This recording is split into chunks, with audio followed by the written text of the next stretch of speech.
ఏపీలో ప్రధాని మోడీ పర్యటన ఖరారైంది. ఈ నెల 7, 8 తేదీల్లో రోడ్ షోలు, సభల్లో పాల్గొనబోతున్నారు.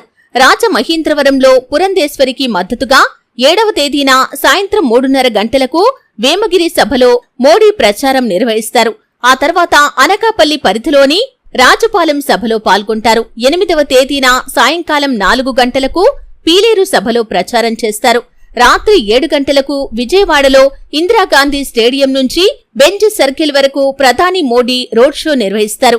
ఇప్పటికీ కూటమి అభ్యర్థుల తరపున ఓవైపు టీడీపీ అధినేత చంద్రబాబు, మరోవైపు జనసేన చీఫ్ పవన్ కళ్యాణ్ జోరుగా ప్రచారం నిర్వహిస్తున్నారు. ఇప్పుడు ప్రధాని మోదీ ప్రచారం హోరుతో కూటమి శ్రేణులలో ఉత్సాహం రెట్టింపు కావటం ఖాయంగా కనిపిస్తుంది.